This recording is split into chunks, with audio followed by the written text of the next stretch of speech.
Bienvenue dans Poker Builder. Aujourd'hui, on parle d'un moment clé en Expresso Winamax, le heads up. Quand il ne reste plus que vous et un adversaire, tout s'accélère. Les ranges s'élargissent, les décisions se répètent vite et surtout, il faut s'adapter en quelques mains. Le titre de l'épisode, Heads up en Expresso. 3 profils, 3 plans, simples et pratiques. L'objectif est clair, arrêter de jouer un seul poker et passer en mode ajustement rapide. On va avoir 3 profils très fréquents en heads-up, et pour chacun, un plan de jeu simple. Ensuite, je vous donne un exemple obligatoire. Le même spot, un open au bouton en heads-up, mais joué différemment selon le profil. Enfin, on termine avec 2 pièges classiques et un mini-exercice. Commençons par une idée de base. En heads-up, le bouton est au cut-off et au bouton en même temps. Vous agissez en premier pré-flop, mais vous aurez la position post-flop. Résultat, vous pouvez ouvrir beaucoup de mains. Mais beaucoup ne veut pas dire n'importe comment. Ce qui compte, c'est comment votre adversaire réagit. Profil numéro 1, le joueur qui fold trop. C'est celui qui abandonne très souvent.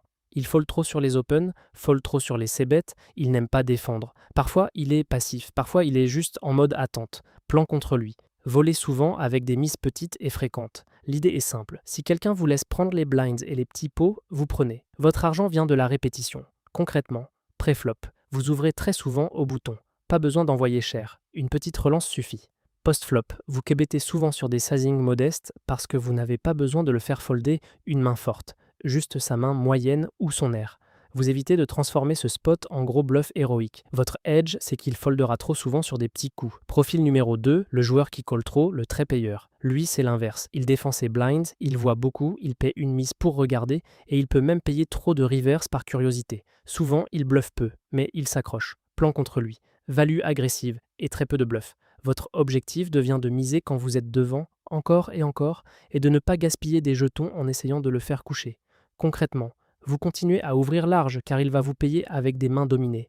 Post-flop, dès que vous avez une main correcte, vous misez pour value. Pas seulement top pair, souvent une paire descente, un bon tirage ou une main qui bat ses calls trop larges.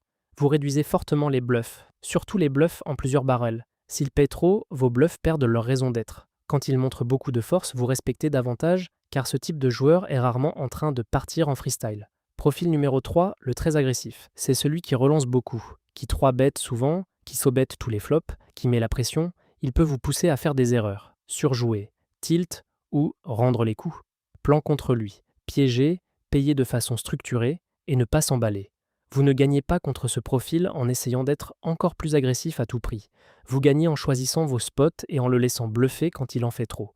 Concrètement, pré-flop, vous continuez d'ouvrir, mais vous êtes prêt à plus défendre contre ces 3 bêtes, surtout en position. Post-flop, vous développez un jeu de call plus solide, avec des mains qui peuvent encaisser plusieurs mises. Vous checkez parfois des mains fortes pour le laisser miser. Vous évitez la surenchère émotionnelle. Vous n'avez pas besoin de reprendre le contrôle immédiatement. Vous avez besoin de prendre de bonnes décisions. Maintenant, l'exemple obligatoire. Même spot, un open au bouton en heads up, mais ajusté aux 3 profils. Situation. Heads up, vous êtes au bouton. Blind classique d'expresso, tapis pas trop profond, et vous regardez votre main. Roi 7 assorti, K7 suited. Question, vous ouvrez. Et si oui, comment vous jouez la suite selon le profil? Contre le profil 1, celui qui fold trop. Préflop, vous ouvrez, très souvent. Taille plutôt petite, l'objectif est qu'il fold ou qu'il défende trop tight. S'il paie et que le flop arrive, par exemple Dame 4-2 Rainbow, vous pouvez c-bet petit très souvent. Il va abandonner une grosse partie de ses mains. S'il vous revient dessus avec une grosse action, vous n'avez pas besoin de faire le héros. Ce profil n'est pas censé bluffer beaucoup. Contre le profil 2, le payeur. Préflop. Vous ouvrez aussi, car K7 suited se joue bien en heads up. Mais post-flop, vous changez tout. Vous ne cherchez pas à le faire coucher en bluff automatique. Exemple de flop. Roi 5-2. Vous avez top pair. Ici, c'est le jackpot contre un joueur qui colle trop. Votre plan, value. Vous misez et vous misez encore sur beaucoup de turns et reverse. En revanche, si le flop est Dame 4-2 comme tout à l'heure, ces bêtes automatiques en bluff devient moins intéressant. Vous pouvez parfois checker et prendre une carte gratuite, parce que miser pour faire folder marche mal contre lui. Contre le profil 3, le très agressif. Pré-flop, vous ouvrez, mais vous êtes prêt à vous faire 3 bêtes. S'il 3 bêtes, votre décision dépend du format exact et des profondeurs, mais l'idée est ne pas surréagir. Vous pouvez défendre plus souvent en position, surtout avec une main assortie qui joue correctement. Post-flop, si vous touchez une paire comme sur Roi 5-2, vous pouvez parfois ralentir, checker une street pour le laisser bluffer, ou contrôler la taille du pot si la texture devient dangereuse. Et surtout, si vous n'avez rien, ne vous sentez pas obligé de reprendre le spot tout de suite. Contre un agressif, la discipline, c'est aussi savoir folder et attendre un meilleur moment. Vous voyez la logique? Même main, même action de départ, mais 3 plans. Contre le folder, on imprime des petits profits souvent. Contre le payeur, on imprime de la value et on arrête les bluffs inutiles. Contre l'agressif, on le laisse faire des erreurs, on piège, on colle mieux, on reste calme. 2 pièges classiques maintenant. Piège numéro 1, rester sur un seul plan. Beaucoup de joueurs trouvent leur style et le répètent contre tout le monde. En heads-up, c'est une erreur coûteuse. Si vous CBT tout le temps contre un payeur, vous brûlez des jetons. Si vous jouez trop honnête contre un folder, vous ratez des styles faciles. Si vous vous braquez contre un agressif, vous allez vous empaler. Piège numéro 2, le tilt rapide. En expresso, tout va vite, et en heads-up encore plus. 2 mauvais coups et on a l'impression que ça ne marche pas. Or, l'adaptation demande du calme. Observez, confirmez un profil, puis appliquez le plan. Si vous sentez la frustration monter, revenez à une règle simple. Quelle main il fold trop, quelle main il call trop et à quelle fréquence il agresse.